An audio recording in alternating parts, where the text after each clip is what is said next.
Request you to come on stage, sir. Do we have Dr. Anil Thambi, sir, here? I request Dr. Raj Brahmabhat, sir, to come on stage and chair the session. We have two very interesting speakers. Dr. Mrugesh Vaishnav, sir. I request you to come on stage, sir. And Dr. Anirudh Deb, sir. Professor Bhugra has already joined. Sir, are we audible?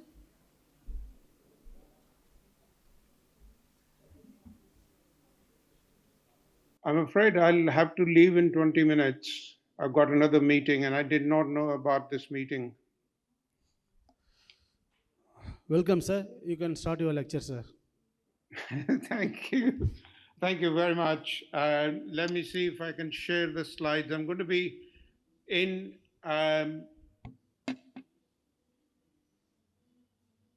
rather than talking about cinema, I'm going to be talking about religion and psychiatry, which is the theme of the conference. So please bear with me if I can manage to share the slides, and then regrettably I'll have to disappear.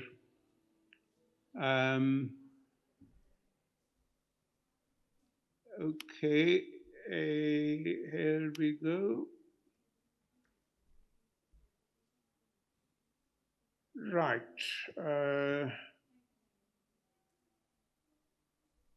Is it working okay at your end? Yes, sir. Great. Thank you very much for the invitation, Vinay. My apologies for the confusion because I wasn't sure that I was going to be speaking this morning, and I've got another meeting in about 45 minutes on other side of town, so I'll have to leave. So I'm going to be talking very briefly about religion, and hopefully some of the discussion will carry on in my absence.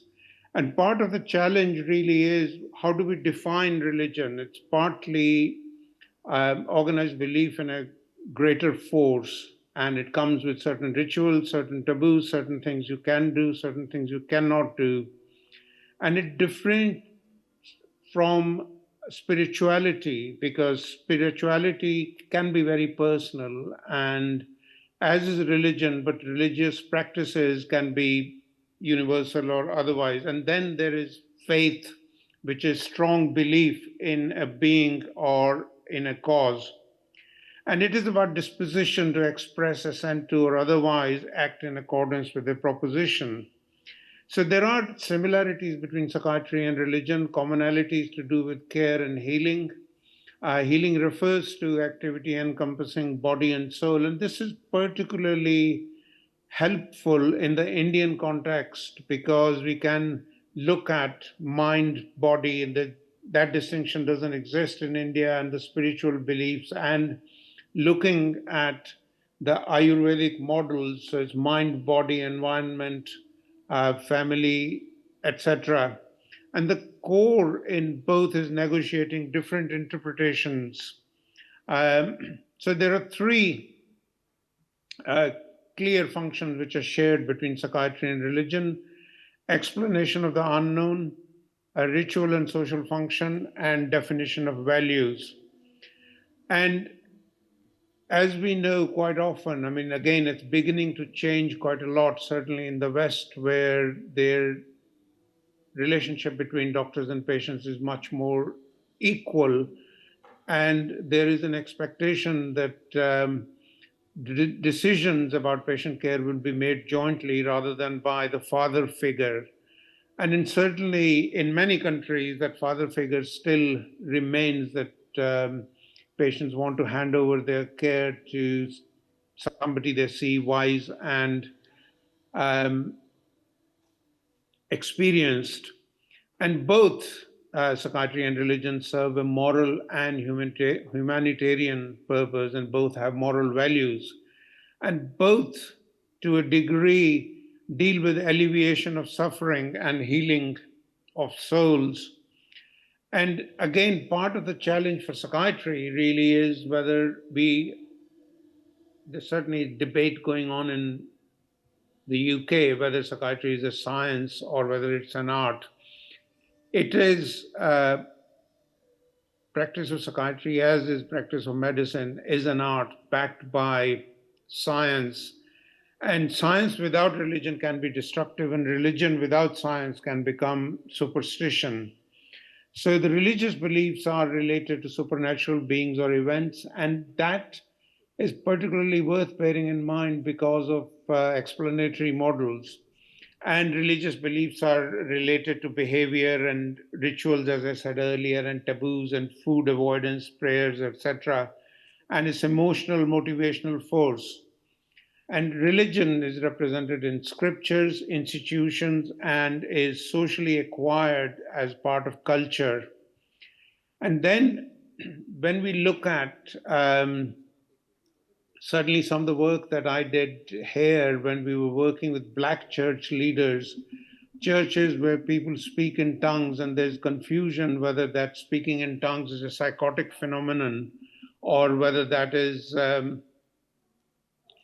religious experience. So the challenge for us as clinicians is to try and differentiate between that overvalued idea versus delusion. And religious delusions are both a religious identification and a religious term of other abnormal experiences.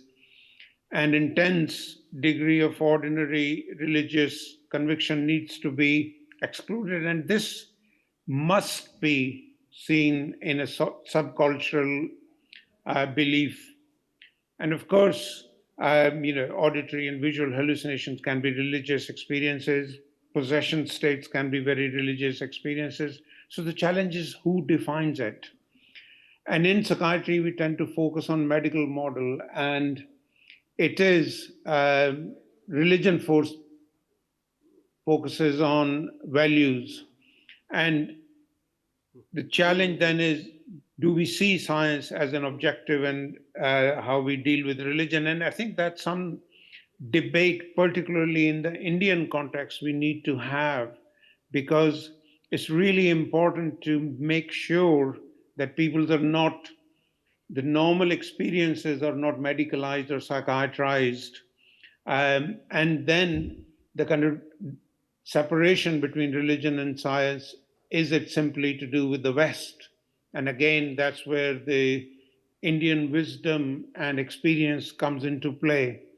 And this separation, is it a result of ambiguity between facts related to science and values related to religion? And those facts and values, we all have personal values, and we need to look at how we deal with those. I'm not going to go through Freud's definition of religion, but just to highlight the 4-5 conditions, possession states I've already touched upon. Then there are ecstatic visions, and obviously hysterical conversions may be related to religious beliefs, as is holy anorexia and fasting. And should that be seen as a psychiatric problem? I guess not. And then there's obviously political reasoning and suicides. And of course, there are many kinds of religions, and these affect our cognitions. Culture determines our worldview, the way we think, the way we interact with others. And cognitions are very much culturally influenced, and that goes back to the notion of sociocentric versus egocentric societies, and what is being communicated and how, and both in terms of nonverbal and verbal communication, and at the same time, mentalizing, which has become incredibly popular in the West, particularly dealing with several psychiatric conditions, is the ability to believe the world is other than it really is. So it means that using language, one can use skills of mentalization to deal with stress. And then there is socially transmitted collective knowledge, which comes through culture and societies. And of course, the brain evolves. There is an evolutionary shift towards the brain, but the culture changes, cultural factors change, society changes. And how those interact need to be studied much more carefully. And obviously, the executive function and the way we think. And the, again, from an evolutionary perspective, evolution of language and mentalizing over the last 500,000 years. And at the same time, there are categories of domain-based assumptions and intuitive expectations. And there is a common religious value which creates a cognitive optimum, the way we think, the way we behave. And then I'm not going to go through these, but it's a kind of, if people need the slides, email me and I'll be very happy to send them. The template for supernatural concepts, and it can be a ghost, it could be a person, it could be violating intuitive physics. And as it happened, I mean, yesterday I was watching old Dilip Kumar Vajanti Mala film Madhumati on YouTube, and you can, for those of you of a certain vintage, would remember the whole idea of ghost and previous births and so on and so forth. So it's worth looking at those, what religious concepts mean to patients in terms of gods, ancestors, spirits, how they impact upon our desires and the moral actions. And the difficulty in psychiatry is quite often that we treat all religious beliefs as literal rather than metaphorical. And we need to look at how these religious beliefs relate to other aspects of psychological functioning. So I just want to kind of conclude by saying that religious concepts remain widespread despite secularism, and not only in India, but elsewhere in the world too. They've been present in all populations for at least 50,000 years. And their emergence requires a capacity for symbolic cognition. So as psychiatrists, what we need to be looking at is cognition, both cultural values and cultural worldview, but also that symbolic cognition and how these things are communicated. And that there is brain as a structure, but it's influenced by a number of other social factors. We now know that attachment patterns in childhood affect the formation of brain structures and hence the formation of brain functioning. But equally importantly, it is helpful to think about other factors such as religion, such as social determinants, which can be protective and help people deal with stress and distress in their daily life. And of course, all of us have a degree of cognitive fluidity that we need to be bearing in mind when we are looking at patients. So when we assess our patients, what do we look at? Their beliefs, rituals, spirituality, organized religion, cultural values, cultural expectations, but perhaps more importantly, the subcultural values. And in that whole, as I mentioned earlier about sociocentric, egocentric, there's the question of identity. And identity, as I've said elsewhere, is a mixture of micro-identities and of, it's a mosaic of identities. So depending upon where the light shines, that identity emerges, whether it is to do with gender, religion, sexual orientation, profession, role, etc. So as clinicians, we need to be aware of the patient's identities more than that of a patient. So once we've seen them, they go out, they're somebody else's father, husband, brother, sister, mother, etc. They have roles as employers, employee, etc. And we need to rethink our way of dealing with patients. And I'm not going to go through the hemispheric functions and so on and so forth, but cognitive fluidity as the identity changes, our perceptions of that identity need to change as clinicians. And the concept of the self, particularly in the religious context, becomes incredibly important. And we need to bear in mind that these perceptions can be really important in A, engaging the patients, B, engaging their carers, and making sure that there are clear and values understood by the clinician in prescribing any kind of interventions. So the question really is, are religion and psychiatry, how separate are we? Are we embedded in each other? Is there an overlap? Is this a Western phenomenon? And I suppose when you discuss, I think it would be interesting for the discussion. And again, I do apologize. I did not know till about half an hour ago that I was speaking this morning. So I have a long-standing appointment, so I will need to leave. But I will leave you some discussion points for you to think about: overlap between psychosis and religious experiences. What are the personal meanings of these experiences, not only to the patient, but to you as clinicians as well? What's the commonality between psychiatry and religion?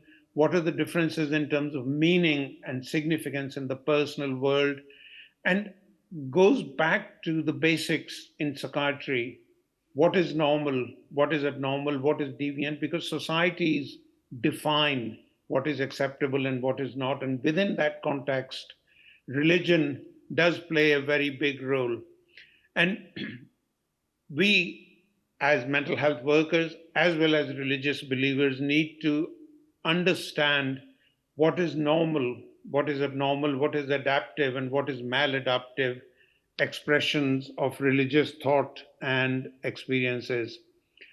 So thank you very much for listening and giving me the opportunity. And I'm really, really sorry to dash off, but thank you for your patience and your kindness. I Thank hope you the very rest much, of the sir. talk goes well. Thank you so much, sir. Thank you.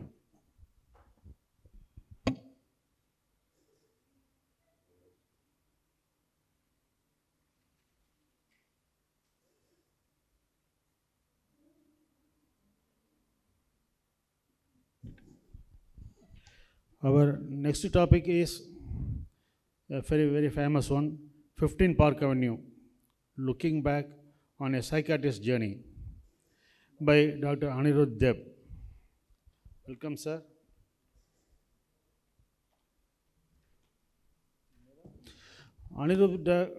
Deb is a senior psychiatrist from Kolkata. He has studied in Niemans and he has got many leadership roles, past president of West Bengal chapter and IPS, and faculty for MPhil clinical psychology, and he is well versed in arts. Welcome, sir. Thank you. Thank you. I'll be talking in this session about my experiences when I was involved as a consultant in this movie called 15 Park Avenue, which was directed by Ms. Aparna Sen. I happen to know Ms. Aparna Sen otherwise, a very close friend of mine whom some of us here know. I'm sure Sanjeev knows Dr. Aniruddh. I can't see him here. He also knows her.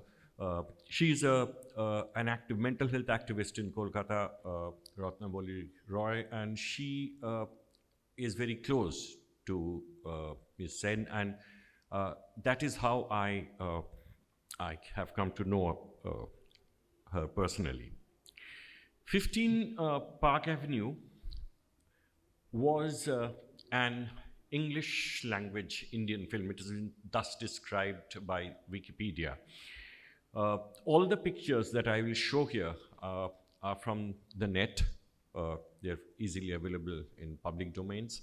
And I had wanted to share some video clippings with you, but unfortunately the DVD that I have is not easy to get clippings out of, and the movie is available in dailymotion.com. So if you are interested, if you haven't seen it, I personally believe you should see this, because such a depiction of chronic schizophrenia I myself have not come across in many movies. So it was really star-studded. It starred Shabana Azmi, Konkona Sen Sharma. Konkona was the protagonist. Soumitra Chatterjee, Wahida Rahman, they acted as the parents to Shabana Azmi and Konkona. Dhritiman Chatterjee was the psychiatrist in this movie. Rahul Bose and Kanwaljit Singh. It won the National Film Award for the best feature film in English in that year.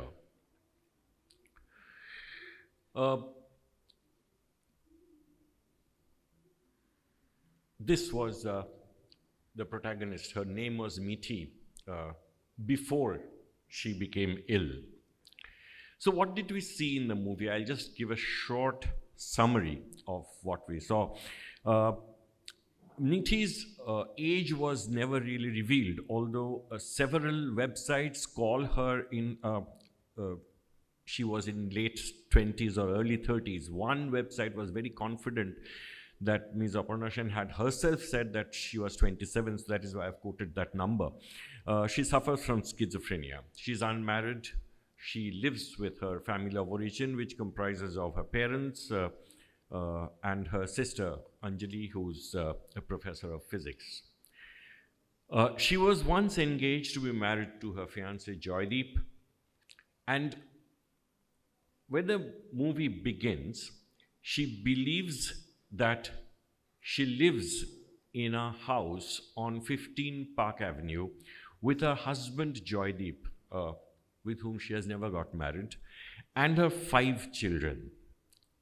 Other than this, there is an AV malformation in her brain which makes her susceptible to occasional seizures, and she has been gang raped during early working days as a political correspondent, following which she developed schizophrenia.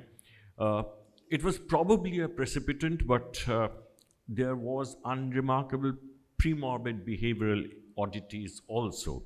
The last line can't be read, I'm sorry. It says her fiancé abandoned her after she developed her illness, after she developed schizophrenia. Other than her husband and children, Miti, the protagonist, believes that she has a job in the Illustrated Weekly of India at the time of when Miti lived. The Illustrated Weekly was probably the premier English language magazine of the country. That she had a bank account with a large amount of money in there. That, of course, her home was at 15 Park Avenue, the name of the movie. And throughout the movie, we see her continuously interacting with her 5 children whom only she can see. She expresses affection, she scolds them, she consoles them when they're hurt, and she constantly provides reassurance to them.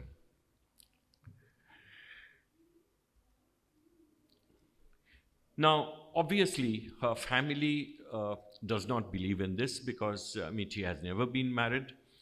But we also see that even in the flashbacks, when Miti's premorbid life is shown, Miti has never been somebody whose opinions amounted to anything in that family. And that same thing has continued even after she has become ill, and it has obviously become more after she has become ill. And now the thing is that when I look at this movie as as a psychiatrist. I'm a psychiatrist. I know about schizophrenia. I know about symptoms. But the very important thing that was conveyed to the public in the movie through the acting, the scripting, and the direction was that a kind of conviction in Mithi which would make normal people in the audience wonder that she is incredibly confident in what she says. I mean, obviously, we know a person with schizophrenia has significant belief. A delusion is a fixed, firm belief, and because the patient believes in that false premise, the patient can go on pushing that same idea. But the way Konkona Sen Sharma had portrayed it was very, very, very impressive. She appeared to love her children absolutely effortlessly. Children whom she didn't have, she couldn't possibly have held them in her hands or couldn't possibly have seen them outside her hallucinations. Now, as the story progresses, Anjali, her sister, who was a professor of physics in a prestigious college, gave up her job to look after Mithi. And during a family holiday in Bhutan, they met Mithi's ex-fiancé, Joydeep, who was then married to somebody else. Now, Mithi does not recognize Joydeep and gets reintroduced to him, tells him about the Joydeep she has married. I mean, whether she is telling Joydeep about Joydeep after thinking that he is somebody else, or what, we cannot understand. I'll come to this bit later. So she does not recognize and Joydeep and tells him about the same Joydeep, who is a husband and a children, and talks to him about her home at 15 Park Avenue.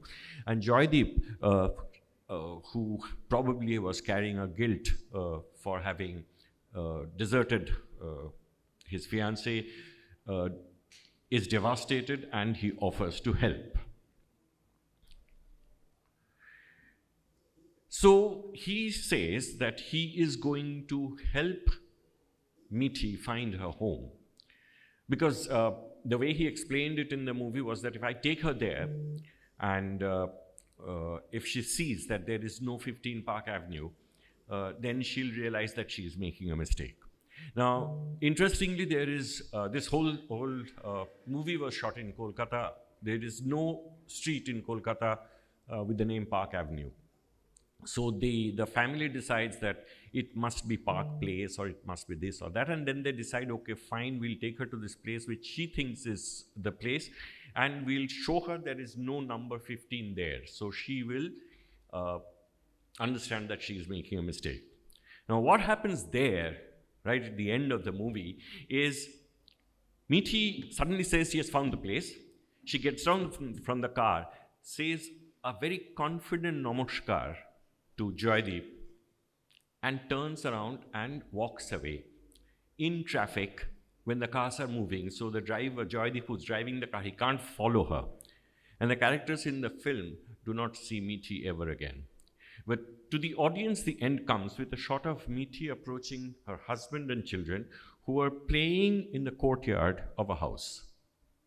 And Mithi looks extremely happy to approach them. She goes and picks up her youngest child.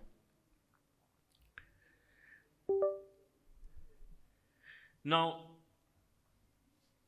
the process of this movie was very, very intense. I mean, I was practically an outsider. You can understand I was not doing anything in the movie excepting for providing advice. Even for me, it was extremely intense because of the level of involvement there was of everybody who was involved in that film. Ms. Sen had organized a number of meetings with multiple psychiatrists, but why she finally stuck with me is something that I still don't know completely.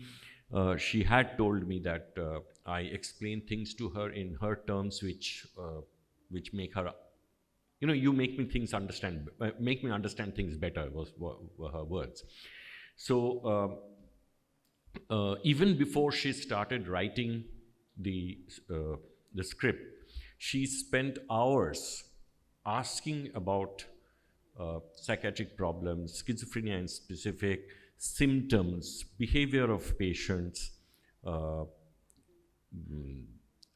why they do what they do, and all that. And it would at times go on continuously from something like 9 o'clock in the morning till 5 o'clock in the evening with a working lunch break in between. So after this, the script, the original structure of the script was done. In most movies, we find that when we see the titles, we see script writer's name and director's name as separate, but Aparna Sen belongs to a genre of directors who write their own scripts. So after this, I had a series of meetings with actors, the cinematographer, the workshop organizer, and everybody had information or knowledge to gather. And for everything, and it went on through the script writing and even during shooting. The amount of information, the correctness of information that was necessary for it was insisted upon was at times quite scary for even me. For example, there was one scenario where Meethi had a cluster seizures. She would have seizures. They went on asking me differences between a cluster attack and status epilepticus. And they decided that they were going to do cluster because they wanted Meethi's consciousness to come back and Meethi to talk. And then it was aborted by the psychiatrist injecting diazepam in Meethi's cubital vein, and a diazepam ampule had to be bought at a time when diazepam ampule was not easily available for whatever reason in Kolkata markets. So I had to procure one from somewhere. I'm not going to go into details of how I did that. I brought it and that was shown. And then Konkona insisted that the injection will have to be given. I said, you can't take an injection of diazepam, you won't be able to work after that. No, injection dena hai. So we had to again send somebody to get distilled water. And the injection was actually given, the movie shows the doctor's hands actually doing giving the injection, IV injection, and those were my fingers on the screen. So that, and then also for the ECT. The ECT scene in that movie was shot in a Calcutta hospital. It used to be called something else. Right now it is a Manipal hospital in an operation OT, so that the boil apparatus will be there and the OT will otherwise look normal. The details of continuity is unbelievable, because when that particular shot of ECT machine when the ECT machine came, I had provided with pictures of the ECT machine. When the ECT machine came, I couldn't recognize it as a model. It looks so real. And the ECT machine had been forgotten. And by that time, Konkona was lying down on the so-called ECT table. She was made to lie down there from 8 o'clock to 3 p.m. continuously. Ms. Sen wouldn't let her get down. Mera scene ka continuity khatam ho jayega, she used to say. she was saying. And then she said, I can't stay any longer. I have to go to pee. I've been lying here from 8 o'clock till now.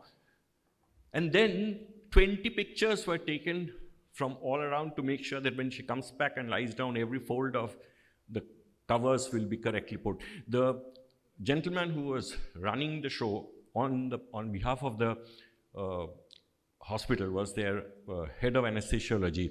And he later on, during a cigarette break came and told me, we think wo to hata hai, jata hai, khatam ho jata hai.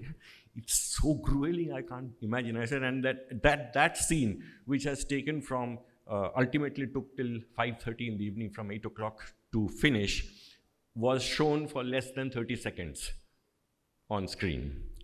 So this kind of attention to detail, she visited multiple consultation rooms of psychiatrists to know what the psychiatrist consultation room should look like. And then it went on to post-production also. When the very last call, I remember, the psychiatrist had to say something that this is, I don't remember the exact words, but this is what happens, this is one of the symptoms. And the psychiatrist had to say this is one of the signs. So Ms. Sen called me up and said, give me another word for symptom, which when said will lip sync with sign. And I was doing something else. I was on the road, I think I was driving, so I had to stop, and can you think of a word that means symptom, but the lip sync will be with sign? I said, nahi, chalega, rehne dijiye sign, let him say sign. No, but you told me symptom and sign are different. I have it written down. You told me what symptom is, you told me what sign is. How can I let him say he's a qualified psychiatrist? So I don't remember how it was resolved later on. She did it, I didn't. So that went on. This is a very interesting sequence in that movie where the sister, Shabana Azmi Anjali, is teaching her students about a microparticle like an electron can display wave-like properties depending on how you observe it. The wave is happening at her home where a faith healer has come to do jhad phunk on Meethi. It has been, the faith healer has been brought by their maid, and she doesn't know, the sister doesn't know that this has happened. Now these characters, everybody's characters was gone into in detail.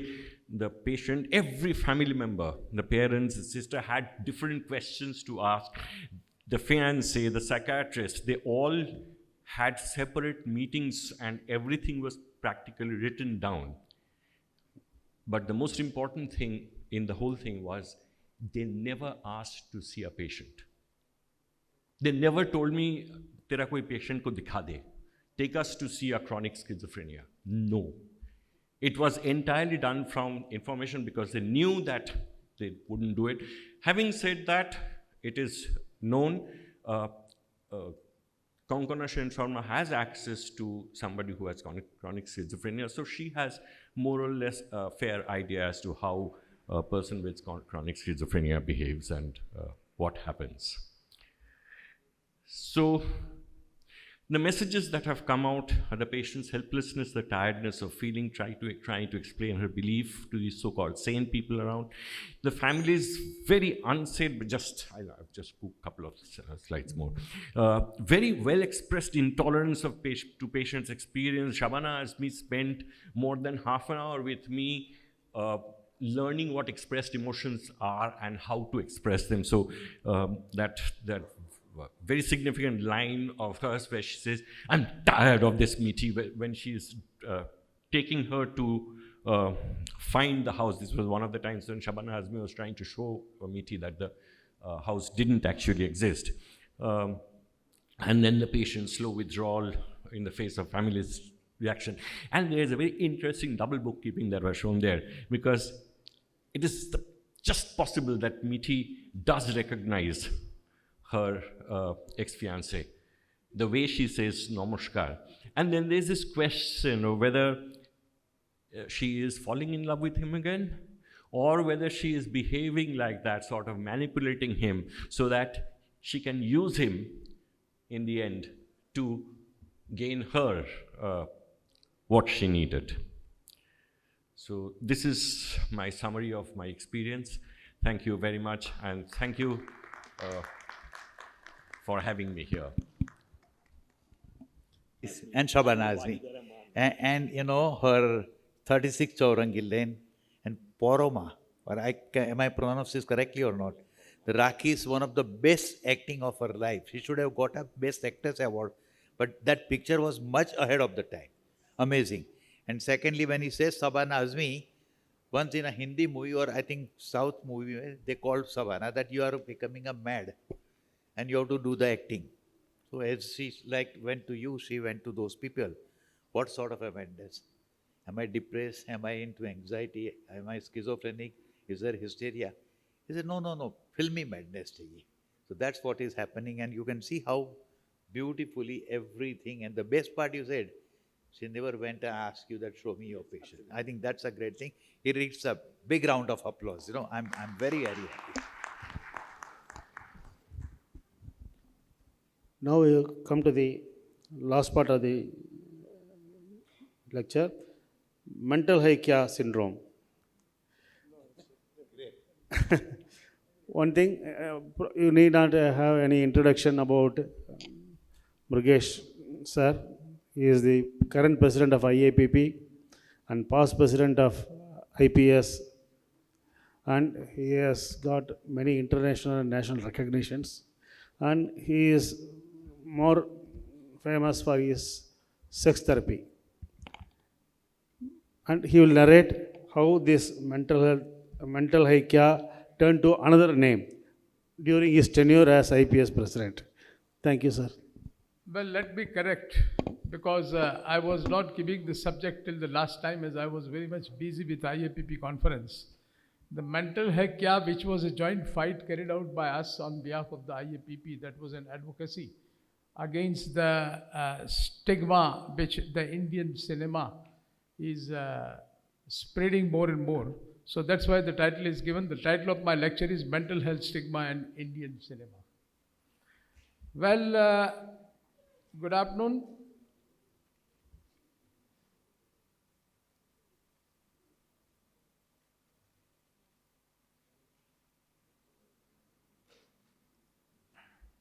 Well, good afternoon, respected chairpersons, distinguished colleagues, seniors, and dear friends. In this session on cinema and mental health, today I will be speaking on a subject that lies at the very heart of our profession, mental health stigma and Indian cinema. Despite our remarkable advances in neurosciences, diagnostics, and therapeutics, stigma continues to be one of the most powerful, pervasive, and painful barriers to the mental health recovery. It silences patients, isolates families, and often undermines the efforts of even most dedicated professionals. Today we will explore how Indian cinema has shaped public understanding of mental health both positively and negatively. Park avenues are very less, but I'll be talking about many other films. Films are a powerful cultural force in India, and the way mental illness is portrayed influences how millions think, feel, and respond to the psychological struggles. Stereotype is progress over time and how cinema can become a tool for mental health advocacy. Next slide.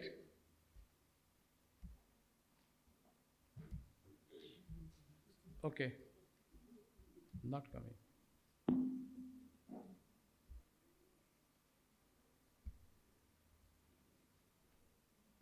So, introduction to the mental health stigma. Stigma refers to the negative attitude, stereotypes, and discrimination towards people with mental health conditions. It creates barrier to the treatment, isolates individuals, and fuels fear and shame. In India, cinema has historically reinforced stigma. I repeat, historically reinforced stigma, but it also holds the potential to reshape the public attitude. What's the definition of the stigma? You see, stigma consists of three main components: stereotypy, that refers to the groups, prejudice, emotional reactions such as fear or disgust, and discrimination, that is the behavior that harm or exclude. Films often reinforce all the three components through exaggerated or inaccurate depiction of the mental illness. Type of the stigma: structural and institutional stigma, public and interpersonal stigma, self and internalized stigma when patient feels that whatever others believe about him is the truth, and stigma by association. Public stigma is more and more propagated by the Indian cinema. What was the role of media in the shaping the perception of mental illness? Media is definitely a powerful educator. In India, films reach remote areas and influences collective thinking. Repeated portrayals become truth in the public imagination. Cinema shapes beliefs, attitudes, and reactions of the mental illness. The cinema has a tremendous responsibility when portraying psychological conditions. Now, Indian movies thus contributes to the mental health stigma. Sadma, Khilona, Tere Naam, Kyonki, Bhul Bhulaiya, Wo Lambe, Dar. They all contribute stigma and mental illness through inaccurate, exaggerated, or harmful portrayals. Some more are Anjam, Guzaris, Judwa, Hasi To Fasi, Crazy 4, Bhul Bhulaiya, and general 80s and 90s movies. There are numbers of such movies. Now, what's the impact of the stigma on the help-seeking behavior?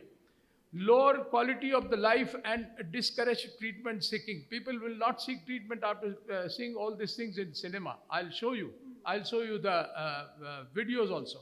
Leads to social isolation, shame, and rejection.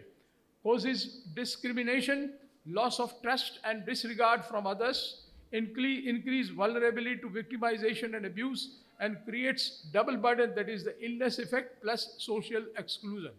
Results in poor care access, limited opportunities, and economic disadvantages. History of the mental health portrayal in the Indian cinema. Early Indian cinema did not differentiate mental illness from eccentric behavior. Characteristics were often caricatured or used as comic relief. Psychiatric terms were used casually without understanding their meaning, shaping generations of the misconceptions. Stereotyping commonly shown in the films, that is a violent mental patient, the laughing lunatic, the possessed person, the comic madman. These depictions ignore the diversity and complexity of the mental health conditions and reduce them to the dramatic exaggerations. In earlier decades, mental illness were frequently used for the humors only. Characters behaving oddly were mocked, reinforcing the ideas that psychological challenges are something to laugh at rather than understanding compassionately. Portrayal of the mental hospitals were depicted as gloomy, prison-like institutions with restraints and abusive staff. These imagery created fear and prevented many from seeking psychiatric treatment even when it was urgently needed.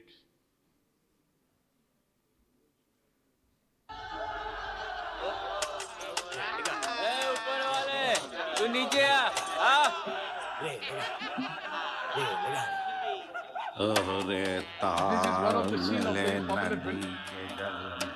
Gol gol pani. How the mental hospital is depicted, you see. How the mentally ill patients are depicted, you see.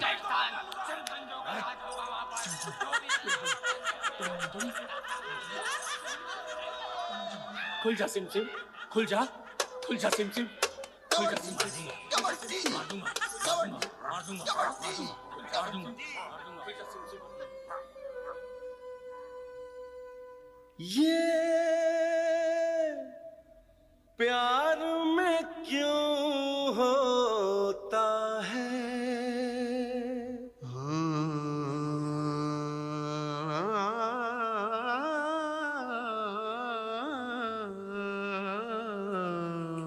Patients are chained.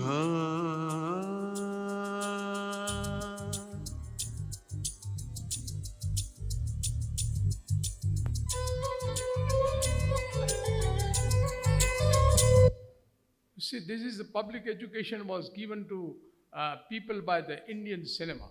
Electroconvulsive therapy, you see बदनाम सारवार जो psychiatric उसकी है, किसने बदनाम किया है? Hindi movie ने बदनाम किया है. और ECT is often shown as painful punitive procedure. It really, in reality, brief pulse therapy in modern, it's not at all a painful. It's given under the general anesthesia. Films have contributed significantly to public misunderstanding and fear. Until today, when people are coming to the clinic and asking the doctor what you are treating, are you going to give that shock of क्योंकि? ये तुम क्या कर रहे हो? साफ कर रहा था. किसने कहा? ये सफाई कर रहे हो या सत्यानाश कर रहे हो? मैं तो झाड़ू लेके आया, झाड़ू वहां टकराया, वहां पे पता नहीं वो फिर क्या हुआ, वहां पे तकिया फटा, फिर वहां से वो आया और यहाँ पे.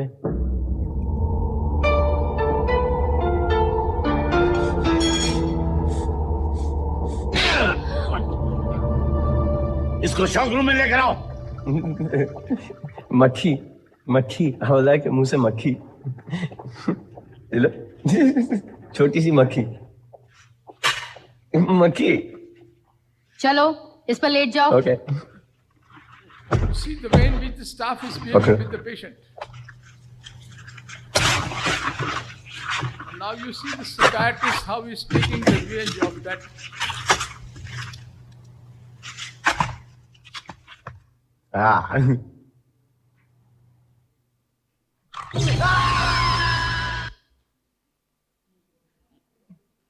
Violence and mental illness stereotyping. Many films equate mental illness with aggression or unpredictability. This stereotyping leads to discrimination against individuals with conditions like schizophrenia or bipolar disorder, who are in fact far more likely to be victim than the perpetrators. You see, they are the victim. They never attack the people. They are not the perpetrators. Happy birthday to you.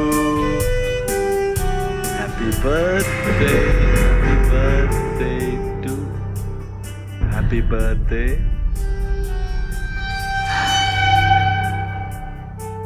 इसमें जहर है ना? क्या? इसमें जहर है ना? मैं तुम्हें जहर दूंगा. हाँ baby.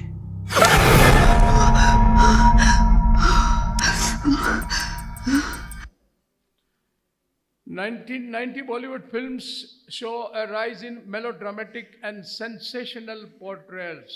Dar, Anjam, you see many obsessional loves. Characters often experience sudden madness, memory loss, or delusions or dramatic effect. These depictions lacked nuance and reinforced stigma. तुम किसी और की नहीं हो सकती, कभी नहीं हो सकती. क्योंकि अगर ऐसा हुआ ना, तो कोई किसी से प्यार नहीं करेगा. अरे चाहत का नाम नहीं लेगा कोई. लोग मोहब्बत से नफरत करेंगे. नफरत. अरे नहीं किरण, नहीं. तुम ऐसा मत करो किरण. ऐसा. Side shift and representation of slide shifting. In 2000, there are many films, I'll just name it. That is Dear Zindagi, it turned in 2000. Then Tare Zami Par. Tamasha, that is Dear Zindagi, played a major role in destigmatizing therapy. It normalized seeking help, portrayed psychologists with sensitivity, and showed emotional struggle in retailable ways. It marked a cultural shift towards the openness. Tare Zameen Par brought national awareness on dyslexia. Tamasha explored identity crisis. Park Avenue About Self-Talked, a sensitive portrayal of the schizophrenia. Black, that is the highlight resilience, depression, emotional breakdown, and the power of compassionate guidance. My Name is Khan, that is on Asperger's syndrome, and Chichore, these are the another movies. There are some positive clips Phobia is a also. psychological thriller जिसका पूरा narrative film के main character के mental health disorders पर based है. Film में हम महक का character देखते हैं जिसके साथ पास्ट में कुछ हुआ है और उसकी वजह से she has been diagnosed with agoraphobia. ये एक तरह का फोबिया होता है जिससे इंसान पब्लिक प्लेसेस में जाने से पैरानॉइड हो जाता है और उसी वजह से उसे पूरा दिन घर पर रहना सेफ लगता है। गहराइयां एक ऐसी फिल्म है जिसका प्लॉट कई तरह के कॉम्प्लेक्स थीम्स को टैकल करता है। इनमें से एक है जनरेशनल ट्रॉमा, जो आज से पहले शायद ही किसी हिंदी मेन स्ट्रीम फिल्म में हमें देखने को मिला होगा। हम मूवी में देखते हैं कि फिल्म की प्रोटैगनिस्ट अलीशा अपने डिस्टर्बिंग पास्ट से बैटल कर रही होती है। When Alisha was young, her mother took her own life in front of her और इस इंसिडेंट का इफेक्ट अलीशा की लाइफ पर बहुत हैविली हुआ है। वो आज तक अपनी लाइफ में इस ट्रॉमा से बाहर नहीं निकल पाई है। तमाशा एक रोमांटिक मूवी है जहां पर हम lead character Cinema as a tool for awareness. When films portray mental health accurately, they educate families, normalize therapy, and encourage acceptance. Cinema becomes a tool for advocacy and public health improvement. Positive impact of cinema: accurate portrayals increases empathy, reduce stigma, and encourage people to seek treatment. They help audiences understand that mental illness is no more a failure but a health condition requiring the care. Misleading portrayals cause fear, shame, and discrimination. They reinforce stereotypes and that isolate individuals and discourage them from sharing their struggle. Like this. तो खुदकुशी की ताजा घटना में विद्या मंदिर के एक छात्र ने खुदकुशी की है। अब आरोप ये लग रहे हैं कि छात्र ने फिल्म 3 इडियट्स देखी और फिर खुदकुशी की। इसे लेकर बीजेपी के कार्यकर्ताओं ने जमकर हंगामा भी किया।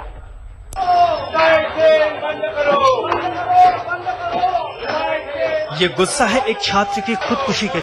The hero jumps and says, "I quit" from the window, and 79 people jumped. Those who were facing the exam crisis in Bombay in the subsequent week. This is the effect of the movie. Audience perception and cultural influence. The audience often absorbs cinema's messages without questioning them. Cultural beliefs, family attitudes, and media portrayal combine to create persistent stigma, especially in conservation settings. Mental hack, yeah. You see, these movies, cutouts, myself and Vinay Kumar had seen. This was in 219 when I was the president and Vinay Kumar was the secretary. We have seen these disgusting cutouts and reels, and we approached the information ministry, the cinema board, and everybody. Since there was no reply, we applied to the High Court. Jitendra ji and Balaji Films, they all were called and they were asked to change the name. Not only that, but to remove all this sin. And the name was changed to Judgmental Ekya rather than Mental Ekya. This advocacy is required from the psychiatrists, not for one movie. So 2 movies, they will come, good movie. Another, once again, they will make a mockery. So we should fight against this. There has to be the advocacy from our profession. Stigma in rural and urban area, that is in rural areas, stigma may be stronger because of the limited education and exposure. Urban audiences are more open but still influenced by the film stereotyping. Cinema reaches both groups, making its impact very significant. Given in wide reach, cinema holds an ethical responsibility. Filmmakers must avoid harmful stereotypes and consult mental health professionals as and when needed. We are ready to give them free service. Good research leads to accurate representation when filmmakers collaborate with psychologists, psychiatrists, and medical advisors. The result is more authentic and respectful portrayals. Mental health professional can guide script writers, correct misconceptions, and ensure the conditions and treatment are depicted accurately. These collaborations can transform public misunderstanding. OTT platform now we see have given rise to the nuanced storytelling. Series explore trauma therapy, depression, and mental illness with greater depth. It's a positive service, reflecting contemporary awareness and sensitivity. Young audiences are more exposed to global content and sensitivity storytelling. They are more receptive to conversation about mental health, but cinema still saves their belief significantly. Barriers to accurate representation: commercially pressure, lack of research, sensationalism, and audience expectations often hinder accurate portrayal. Changing these requires efforts from filmmakers, writers, audience, and we psychiatrists as advocacy. Key recommendation includes consulting expert, avoiding caricatures, showing recovery realistic, normalizing therapy, and representing mental illness with empathy and accuracy. Cinema must move from stereotypy to understanding. In conclusion, Indian cinema has played both harmful and positive role in shaping mental health. While earlier depictions fueled stigma, modern film have begun promoting awareness and compassion. As filmmakers, viewers, and mental health advocates, we must encourage narratives that humanize, educate, and empower. With this, thank you.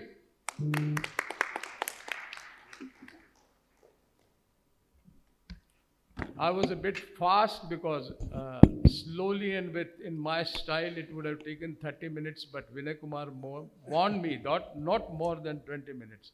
I will drive you out of the stage. Thank you, I'm moving respectfully. Thank you. Thank you, sir. Thank you, sir. From he has narrated how Bollywood has transformed from stigmatization to humanization, but still many things are happening, like smoking, and whenever there is romantic failure, taking alcohol, like Devadas getting addicted, and whenever there is a romantic failure, again falling from hills, suicide. All this DSH, especially DSH. Whenever a lady is there, DSH is the one which is shown everywhere and which our ladies also follow. I am very sorry, but this is the reality which you have to address to the public. Only when some movies, whenever alcohol is he is drinking and smoking is injurious to health, and alcohol is injurious to health. That one slide they put, that's all. But other than that is not changing. So change has to come from within from the directors and public. I think. Mrugesh, it was an excellent presentation. And it was I never felt that you were fast. You know, it went very well. And the clips which you showed, and in the end, the message which you have given, I think all of us should understand there and take whichever area we are. We should start jointly hand, you know. Once again, congratulations to you. Give it up. Maybe we can take one or two questions.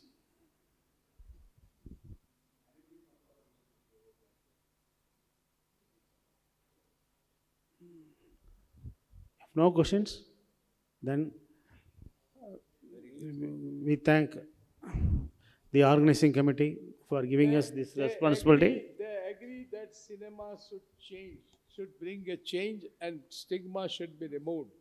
From India, you see the faith healing is still prevalent in this AI era. Even the faith healing is there in highly educated people.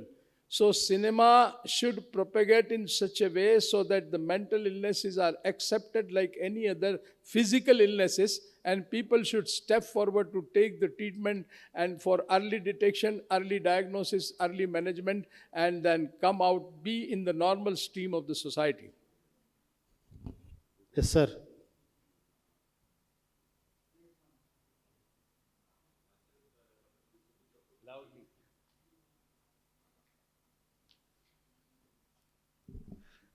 Good afternoon, sir. Myself from Kolkata, Dr. Sudhendra Chakraborty. I needed to know, I have seen a recent surge in films like Animal and a few like Baghi Ford or something like that. The brutal portrayal of violence and linking masculinity with it, the heroism with it. Even a popular film called Sayara.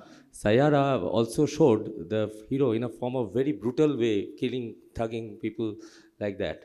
So, sir, what do you think the portrayal of such violence and making those films blockbusters, can we do something about it? Because I don't think that is a very good thing for the viewers, especially for the adolescents and the young adults. Sudhendra, I completely agree with you. In fact, the Bollywood industry has been a bit defensive in their, excessively defensive in their defense of especially Animal. A very famous Urdu shair has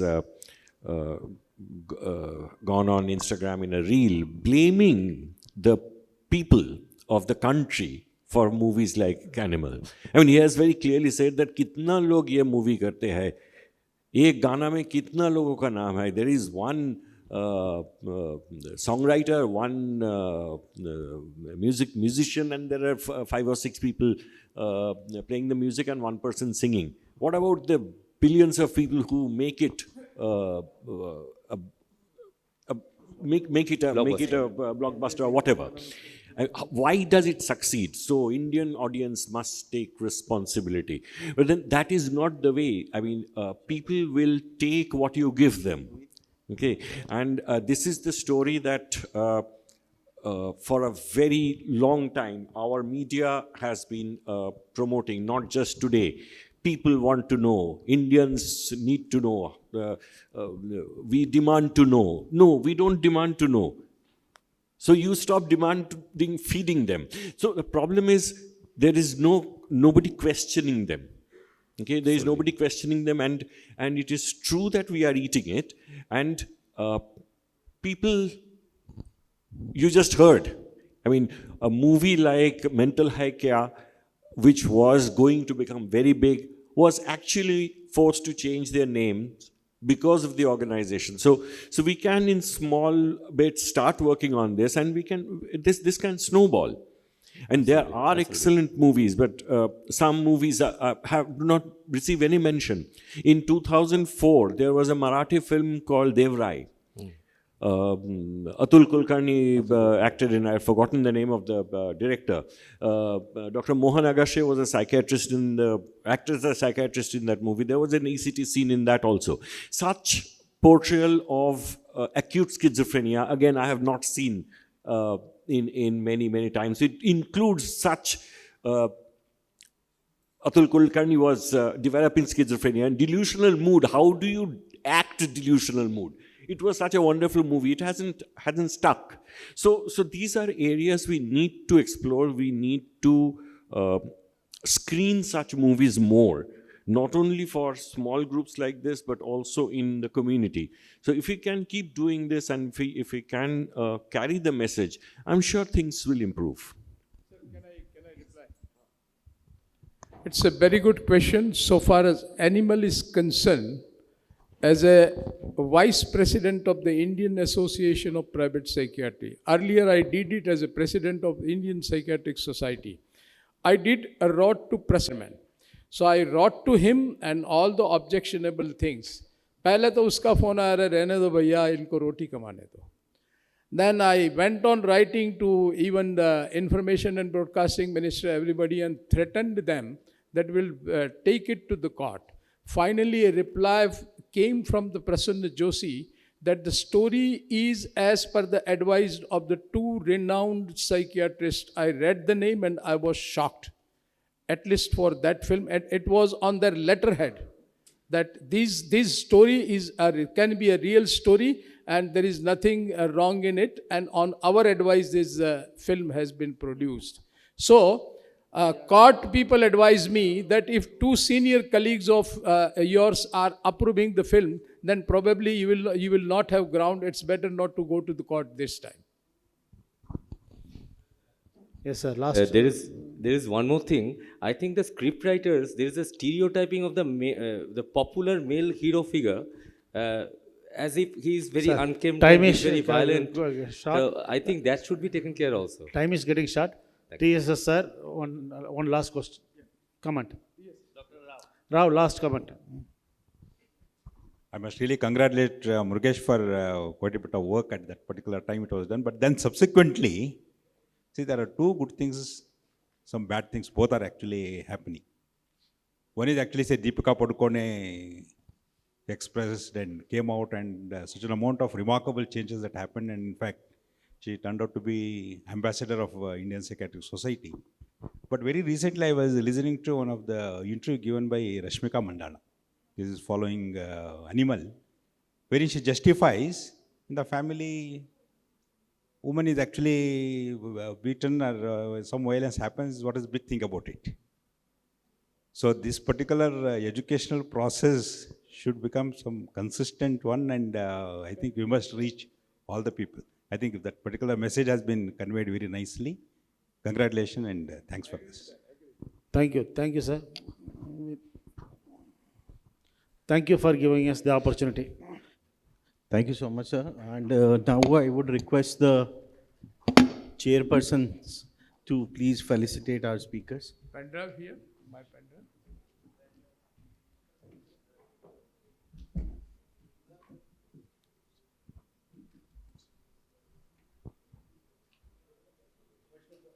Yeah.